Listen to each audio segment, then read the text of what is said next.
Պլյուս 374 քաղաքական ակումբի նախագահ, բարև ձեզ։ Ողջույն։ Կբացատրեք այս վերստարության տակ ինչ կա թաքնված։ Ակումբը նպատակ ունի համախմբելու այն մարդկանց, ովքեր հետաքրքրված են քաղաքականությամբ, բայց դեռևս ինչ-ինչ պատճառներով պատրաստ չեն ներգրավել քաղաքական գործընթացների մեջ, օգնելու ստանալ բավարար գիտելիք, փորձ, հմտություններ քաղաքականության մեջ արդյունավետ հանդես գալու գործելու համար։ Այլ կերպ ասած քաղաքական ինքնորոշման մասնակցելու նպատակ չէ դրել։ Կոնկրետ ակումբը ոչ, բայց ակումբից առանձին անհատներ, գուցե խմբեր, ինչու ոչ։ Այդ թվում նաև դուք։ Ես միշտ եմ մեջը, եթե այդ ձևով, բայց եթե խոսքը ընտրությունների մասին է, ապա ոչ, որովհետև ես երկքաղաքացի եմ, գործող օրենքով ես ազգային ժողով ընտրվելու իրավունք չունեմ։ Ինչը իհարկե արդար չի, որովհետև 92 թվականից ես բնակվում եմ Հայաստանի Հանրապետությունում, լինելով Վրաստանի ծնունդ եւ քաղաքացի, իսկ 14 կարծեմ թվականից նաեւ Հայաստանի քաղաքացի եմ եւ չգիտես ինչի գործող օրենքը ինձ արգելում է մասնակցել ընտրություններին, առաջադրվել ավելի ճիշտ։ Այսինքն նաեւ միաժամանակ բացատրեցիք, թե ինչու, ասենք, վաղաշաբաթի ընտրական խոհանոցում դուք չկայիք։ Հա,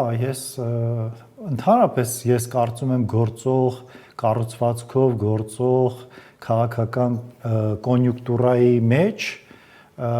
եղած քաղաքական ուժերը Հայաստանում մեծ բան չեն կարող փոխել։ Նոր շունչ է պետք քաղաքական դաշտում, նոր խոսք է պետք քաղաքական դաշտում, նոր մարդիկ են պետք եւ իհարկե նոր ուժեր։ Վրաստանը, որ հիշատակեցիք ու ուզում եմ հարցնել, Հայաստանի եւ Վրաստանի քաղաքական մշակույթները ունեն որոշակի համեմատության եզր։ Վրաստանի քաղաքական մշակույթը ավելի հասուն է իմ կարծիքով, քան Հայաստանն է, որովհետեւ իրենք Սաակաշվիլից հետո ահագին մեծ թռիչք գործեցին ժողովրդավարության եւ ինստիտուտների կայացման տեսանկյունից։ Սաակաշվիլից հետո։ Այո, բայց եթե տենդենսների մասին խոսանք, ապա Վրաստանում հետընթաց է գրանցվում, չնայած դեռևս իրենք առաջ են մեզնից։ Իսկ մենք շանս ունենք ավելի ժողովրդավար եւ կայուն զարգացող պետություն ունենալու, քան այսօրվա գործող Վրաստանի վարչակազմի բռնած գիծն է թույլ տալու։ Այսինքն այն քաղաքական գործընթացները, ինչը հիմա Հայաստանում տեղի է ունենում այս կամ այն առիթով, պետք է դիտարկել միայն նախընտրական տրամաբանության մեջ։ Գիտեք, եւ այո, եւ ոչ։ Այո,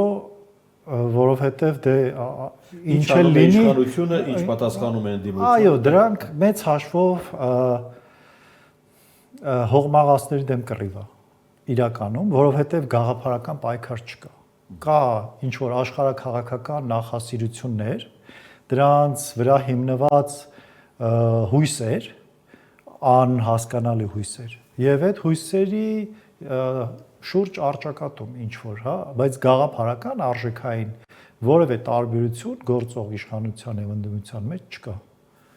Եվ ոչ միայն գաղափարական, այլ առհասարակ արժեբանական մոտեցումներն էլ ես ոչ մի տարբերություն գործող իշխանության կողմից օլիգարխիկ համակարգի քայլ առ քայլ ձևավորման մեջ եւ նախկինների ձևավորած օլիգարխիկ համակարգի մեջ չեմ տեսնում։ Այսինքն տենդենսը, որ այսօր կա, մեզ եթե այլընտրանքային գաղափարական նոր քաղաքական միավորներ, նոր քաղաքական ուժեր, նոր քաղաքական դեմքեր չլինեն, այս եղածով մենք գնալու ենք էլի օլիգարխիկ համակարգ ձևավորենք։ Հիմա կարող ասեք, դե հեսա, տեսեք Նիկոլ Փաշինյանը հայտարարել է, որ նոր ընդդիմություն է պետք։ Հա, դու ասածը մարսում եմ առայժմ, տեսնում։ Ասում եմ, մեզ հին իշխանությունները պետք չեն եւ այլն, կներեք, բայց այդ հին իշխանությունների փոխարեն եթե գալու են այլ հին իշխանություններ, չեմ ուզում անուններ տալ, որտեվ խնդիրը անուններից չի կախված, բայց գործող դաշտում բոլորը հին են, հասկանում ենք, չէ՞։ ով էլ գա այն արժեքների կրողն է, ովքեր պետությունը դիտարկում են որպես սեփական շահերը։ Այստեղ ինչի ով է որոշում, ով պետք է գա։ Ով ունի ազդեցություն հանրային տրամադրությունների վրա։ Դուք էլ ունեք։ Չէ, իմ ազդեցությունը ես փորձում եմ, այո, եւ ես դրա համար լիահույս եմ, որ մի օր ես եւ իմ նման մարդիկ, ովքեր իրապես տեսնում են Հայաստանի զարգացումը մարդակենտրոն ժողովրդավար պետություն ունենալու մեջ, կարող ենք համախմբվել եւ մեր օրակարգը առաջ տանել ու ունենալ այդ պետությունը։ Լավ, թվարկեմ Հայաստանի ղեկավարներին։ Լևոն Տեր-Պետրոսյան, Ռոբերտ Քոչարյան, Սերժ Սարգսյան, Նիկոլ Փաշինյան։ Նույն նկարը պետք է դեպի։ Մենք չեք պատասխանում իմ հարցին։ Չէ, պատասխանում եմ։ Ես ձեր հարցի ուղիղ պատասխան եմ տալիս։ Մենք ունեցել ենք օլիգարխիկ համակարգ։ Ուժի եւ փողի վրա հիմնված համակարգ։ Հիմա ինչ կա, այո, ինչ կապ ունի այդ դեմքերը, այդ մարդիկ, այդ համակարգի ծնունդն են եւ այդ համակարգը սնողն են։ Լավ, հիմա օլիգարխ ասենք թե ինչ ասենք, կամ խոշոր գործարարը, կամ Չէ, օլիգարխը եւ խոշոր գործարարը նույն բանը չեն։ Օլիգարխը խոշոր գործարարից տարբերվում է նրանով, որ խոշոր գործարարը արդար եւ ազնիվ ճանապարհով է իր բիզնեսը վարում, իսկ օլիգարխը պետական լծակներն օգտագործում է սեփական։ Չէ, դա սահմանում է։ Բերեք հաշվի առնենք նրանց ազդեցությունը քաղաքական process-ի վրա, որտեղ է տեսնում։ Ոչ մի տարբերություն չկա, երբ որ այդ խոշոր գործարարը գտնվում է ազգային ժողովում եւ իր ցեմենտի համար շահավետ պայմաններ է ստանում եւ եթե այդ գործարարը գտնվում է իր բիզնեսի գլխին եւ, չգիտեմ, օրինակ արդար ճանապարհով պետական տենդեր է շահում։ Կա չէ տարբերությունը։ Հա, դե հենց այդտեղ է։ Հիմա ո՞րն է գործում Հայաստանում, ձեր նշած։ Օլիգարխիկ համակարգը։ Այսօր մենք պարլամենտում ունենք խոշոր գործարարներ, որոնք իբր իրենց բիզնեսը տվել են կառավարման, բայց իրենց ազդեցությունը շատ ուղիղ է քաղաքականության վրա եւ չգիտես ոնց իրենք շատ արագ կրկնապատկում, եռապատկում, քառապատկում են իրենց կարողությունները։ Լավ։ Ձեր ասածը ենթադրում է, որ կա նաեւ պետական մակարդակով կոռուպցիա համակարգում։ Անշուշտ, այո, իհարկե կա։ Իհարկե կա։ Եվ տեղական ինքնակառավարման մարմինների մակարդակում եւ հանրապետական կառավարման մարմինների ազգային ժողով դե նայեք միայն մի փաստ էլի անիֆի օրինակը ակնհայտ է որ Հայաստանում կա քաղաքապետարանն հետ է առնչվում։ Ոչ, անիֆը Հայաստանի զարգացման այդ բիզնեսի աջակցման հիմնադրամ էր, որը ղեկավարում էր այն ժամանակ Տիգրան Ավինյանը եւ որի հետ կապված ուղիղ կոռուպցիոն բազմաթիվ դրվագներ կան, որոնց որևէ իրավական գնահատական չի տրվել։ Նույնիսկ հակակոռուպցիոն մարմինը չի